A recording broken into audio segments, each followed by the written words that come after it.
अगर तो गोली चली है तो इंतहाई घटिया हरकत हुई है। ठीक है, गोली नहीं चलनी अगर चाहिए। चली, अगर चली है तो नहीं चलनी आपके चाहिए ख्याल थी। में चली है?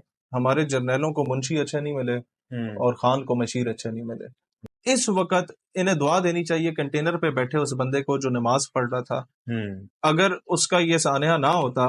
एक तरफ ट्रेंड चलाया जा रहा है गोली क्यों चलाई, हम्म, आपका इस पर क्या स्टांस है कि गोली क्यों चलाई? क्या वाकई गोली चली, या दूसरी तरफ से जो स्टांस आ रहा है प्रोपेगेंडा इतना मजबूत है, या क्या ये सारा मामला क्या हुआ? देखें, अगर तो गोली चली है तो इंतहाई घटिया हरकत हुई है। ठीक है, गोली नहीं चलनी अगर चाहिए। चली, अगर चली है तो नहीं चलनी आपके चाहिए ख्याल थी। में चली है? देखिए, इस पे तो जुडिशल कमीशन की वो डिमांड कर रहे हैं और दुरुस्त कर रहे हैं। ठीक जुडिशल है, कमीशन बनना चाहिए और देखना चाहिए कि अगर गोली चली है, लोगों की शहादतें जो 12 वो क्लेम कर रहे हैं, उनके जनाजे भी ठीक हुए, है, उनके इन्होंने कुलखानियां भी की। तो इस पे तो कमीशन बैठना चाहिए कि भाई आफ्टर ऑल वो जो भी थे आपकी रियासत के शहरी थे, आपके बेशक पाकिस्तानी थे, बेशक, और आप लोग जबरदस्ती उनको उठा उठा के गिरफ्तार कर रहे हैं, रेडी बांध को और आम आदमी को, और कहते हैं जनाब ये अगवानी है और रियासत की रेट चैलेंज हो रही है और रियासत की खुद मुख्तारी चैलेंज हो रही है। अगर अगवानी को पकड़ रहे हो और कह रहे हो कि यार ये रियासत की खुद मुख्तारी चैलेंज हो रही है, तो उस वक्त तुम लोग कहाँ थे जब मुल्ला अब्दुल गनी ब्रदर को, जो सफीर था अफगानिस्तान का आपके मुल्क में, उसको दाढ़ी से उठा के नोच के आपने गुआंतानामो बे में फेंक दिया था।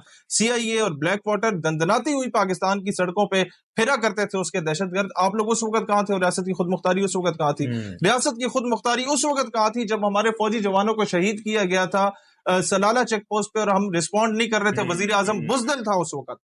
रियासत की खुद मुख्तारी उस वक्त कहाँ थी जब बिन लादेन को मारने के लिए वो लोग इधर आए थे? वो जो था अच्छा था बुरा था शाहजी, वो मेरे रियासत के अंदर था, वो एक सेंसिटिव जगह पे मौजूद था। ठीक है, वो हमारी रियासत की खुद मुख्तारी क्या चैलेंज नहीं हुई कि एक और मुल्क का, एक दहशतगर्द मुल्क का हेलीकॉप्टर आके यहाँ पर कार्रवाई करके चला जाता और हम लोग कोई रिस्पॉन्ड नहीं करते?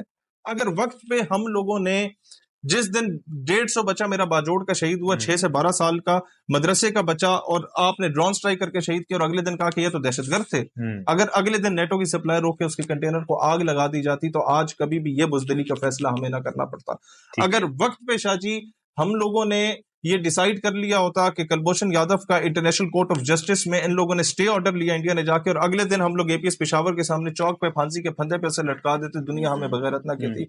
अगर वक्त पे जिस दिन आप लोगों ने ये खत्म नबूवत के हल्फनामे में तरमीम वाला मामला आया, आप राजा जफरुल हक की रिपोर्ट को पब्लिक करते और जो लोग थे उन्हें कैफरे किरदार तक पहुंचाते, हमें 6-7 जनाजे फैजाबाद से भी ना उठाने पड़ते। अल्टीमेटली जो पाकिस्तान का सबसे बड़ा मसला है वो ये है कि हमारे हुक्मरान डरपोक हैं, हमारे फैसला साज डरपोक हैं, इनसे फैसले होते नहीं, इनसे लॉन्ग टर्म पॉलिसीज नहीं बनती, ये शॉर्ट टर्म पॉलिसी बनाते हैं। जब तक ये सरकार में होते हैं इनकी पॉलिसी होती है, रिटायर हो जाते हैं, टेन्योर कंप्लीट हो जाता है, नया बंदा आता है, नई पॉलिसी होती है, और इससे नुकसान सबसे लाली परचम को होता है। ठीक है, तो जो डी चौक वाला मामला था, मैं फिर आपको बताऊं कि अगर तो गोली चली तो गलत हुई है शाहजी। और दूसरी बात यह है कि इस वक्त इन्हें दुआ देनी चाहिए कंटेनर पे बैठे उस बंदे को जो नमाज पढ़ रहा था।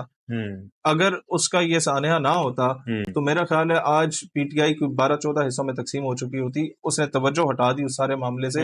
हालांकि ये जिस तरीके से अपने कारकुनों को छोड़ के वहां से भागे थे, जिस तरीके से उनकी छलनी लाशें छोड़ के वहां से भागे थे, ये इंतहाई बुजदिली का बात था। खान अब्दुल समद खान ने भी आके धरने दिए, महमूद वो बड़े अचकजई साहब ने भी आके वो धरने दिए, ये क्या कहते हैं एनपी वालों ने भी धरने दिए।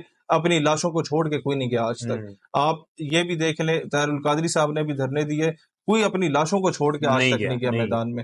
इन लोगों ने अपने शहीदों के साथ ज्यादती की है और ये 2-2 हफ्ते अपने शहीदों के घर नहीं जा रहे थे, अब जाना इन्होंने शुरू किया। क्या वजह है? ये गंडापुर साहब पहली दफा आए तो वो रास्ते से चले गए, फिर लाहौर आए तो वो नहीं आ सके। तो फिर ये जो डायलॉग मारते हैं अभी भी कह रहे हैं, आप ये देखें, ये सारा कॉम्प्रोमाइज है। मैं हमेशा से एक बात कहता हूँ, हमारे जर्नैलों को मुंशी अच्छे नहीं मिले और खान को मशीर अच्छे नहीं मिले।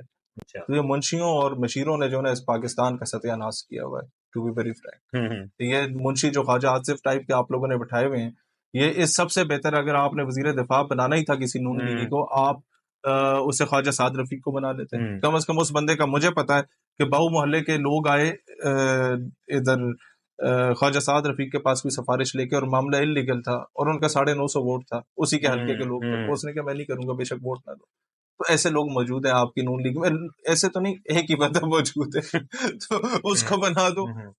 तो ख्वाजा आसिफ जो है, इसने तो हमेशा से आप लोगों को डंग मारा, और मुझे अभी भी याद है कि एक 6 सितंबर की तकरीब थी, मैं खुद उधर मौजूद था कि जब ख्वाजा आसिफ बतौर वजीर दिफा एंटर हुआ था, तो जो स्क्रीन पे सारे वज़रा को वेलकम करने के वो चल रहे थे विजुअल्स, इसको काट दिया गया था। अच्छा, हाँ हाँ, इसको कोई पसंद नहीं करता, लेकिन फिर भी पता नहीं किसके कहने पे इसे मुंशी बनाया गया। कोई नया मुंशी बनाए, अच्छा बनाए, जो कम से कम स्टेट को रिप्रेजेंट करे। ये वजीर दिफा, वजीर दाखिला और फॉरेन मिनिस्टर बड़ी अहम असामियां होती हैं। रियासत को इन्हीं 3 असामियों ने चलाना होता है। बज़ाहिर तो अब इन्होंने चलाना होता है, चला तो 17-18 ग्रेड का एक मुलाजिम रहा होता है।